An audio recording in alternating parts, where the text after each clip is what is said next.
This is the Earth Science Classroom. Welcome back. This is the rock cycle videos looking at a certain part of the rock cycle. In this video, we'll look at the sediment to sedimentary rock part. So this part right here. This process right here. And it's going to cover the three types of rocks involved with sedimentary, the process or sequence to take sediments and convert into a solid rock, and discuss what those stages are, those steps are to create these layered rocks, and give examples.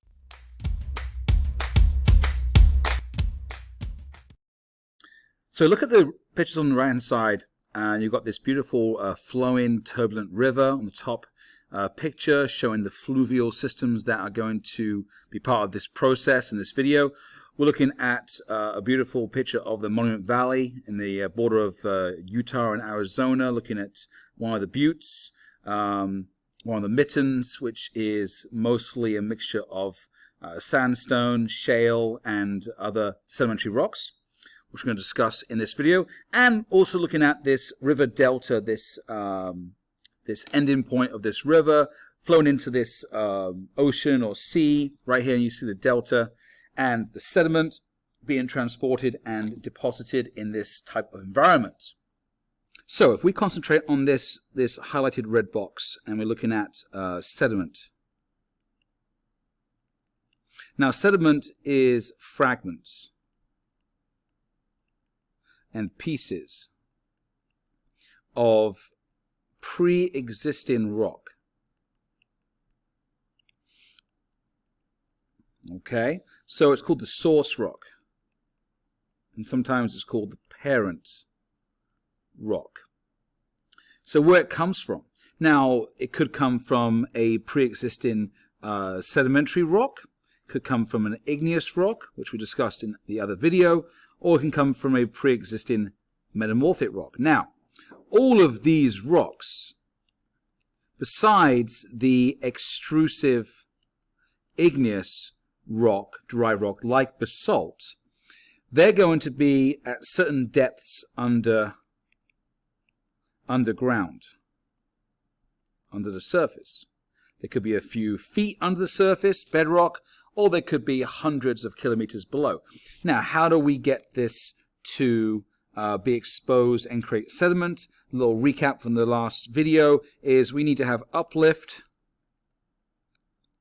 which is the movement of rock towards the surface, and once on the surface it's exposed and has contact with the atmosphere and all of the climatic conditions, precip, and we get weathering.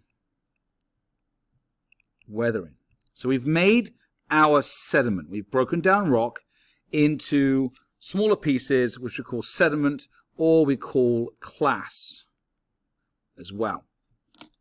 So I just converted this diagram into something more visible. Now this black line here is the surface. Now sediment would be on the surface, so it would be laid on the surface in different environments. And there would be transportation involved, where you transport the sediments from the place of origin, the place of creation, or the place of partial creation, where some sediments are formed of different sizes, which is sorting and grain size. And then the transportation would occur through various erosional agents, like wind, water, ice, biological, just gravity and mass movements. So it's transported. Then it is deposited. So that would be when the energy in the erosional agent is decreased and it cannot carry the sediment of different sizes any further, and it drops the sediment and deposited on a certain location. So again, goes back to the environment. Now, the sediment can come in different sizes. Right, the biggest ones are the boulders and the cobbles and the pebbles. And pebbles are usually called granules. Now these range in size. So boulders would be, anything from a meter in size or dimensions larger. Cobbles, 25 centimeters up to a meter, and then the pebbles would be like 2 millimeters up to around 6.4, 6.5 centimeters. So we're gone from being large to in the palm of our hand, okay, with boulders, cobbles, and then pebbles. So the smaller ones, we're looking at millimeters, or we're looking at microns. Microns are a millionth of a meter, very, very small unit of measurement. And those would be the classic soil composition, which is sand, which is the biggest.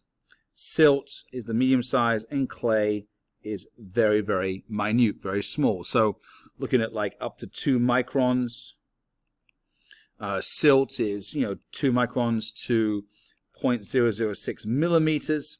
And sand ranges from coarse to fine, same as silt, and that goes from a range of 0.6 millimeters up to around 2 millimeters. So again, very, very small, but these are the sizes that can be created by the different amounts of weathering and erosion that takes place on that rock, on the sediment. And then it's deposited. Okay, now once it's deposited, we get into a process called Diogenesis. Now it's a term that involves all the processes together that help to form rock. In this case, sedimentary rock. And there's early stage and there's late stage. Diagenesis. Now dia means to go through, different process, means through. Dia in Greek, and then genesis or genesis means the origin. So there is a step-by-step process of taking sediment on the Earth's surface and then depositing it at a certain location. Let's say right here is the deposition. And then Diogenesis is the beginning, really, of metamorphism, where the rock is now underground and the process of forming the rock starts to happen over a long period of time. So Diogenesis really, before it gets to metamorphism, is really at a certain pressure of around 1 kilobar, okay, and a certain temperature, and that corresponds to a certain depth. So less than 100 meters below the surface, or the transition point is around 2 kilometers into pure metamorphism, where the temperature and the pressure is too great. So the early stages is obviously, after deposition, is burial. And burial would happen under gravitational pull, based on mass, and they would basically correspond to the law of principle of horizontality. Okay, which is a geologic principle, which it means that these layers are laid flat according to gravity, whether it's on a floodplain, riverbed, ocean, seafloor, delta, they're laid flat originally. Now they can, so original. So they're initially laid down flat in layers called beds, or beddings, or strata. Now, they can change the angle of the beds, and that would indicate there was changes occurred on that location after they were laid down. So all the rocks are laid down originally in horizontal beds or strata. Now, that's burial. Next, we have our compaction. Compaction under the weight and mass of above rock. There we go. Compaction getting pushed down deeper and deeper, and above rock being deposited after the fact. Compaction, and then we have sedimentation. which is more chemical, where you are taking away the water, so hydrolysis, taking away the water that's in between the pores, the spaces in between the sediment pieces, and leaving behind the mineral deposits, which are mostly quartz or calcite, and they would form like a cement, a glue that would stick under heat and pressure the sediment pieces together. Okay? So now we have these horizontal beds of sediment being squeezed together through heat and pressure underground at a certain depth, going through the stages of Diogenesis. And once we have sedimentation, okay, you start to form solid rock,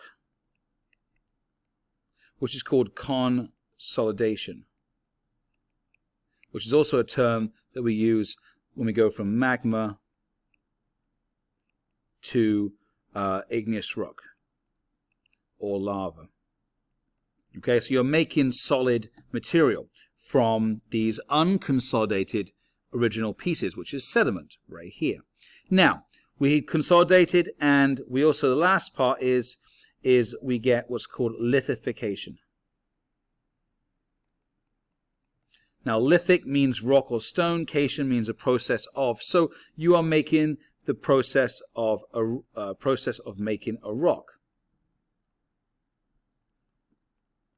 So all of these plus Diagenesis are parts of lithification, where it's a step-by-step process of, after deposition in a certain location, that volume or material of sediment is then transformed chemically and physically and even biologically into a sedimentary rock. Now, the sediment mineral makeup, the origin, so the physical and chemical makeup of the sediment will dictate what kind of sedimentary rock you have. Now, there's two main types. There is clastic and there is chemical.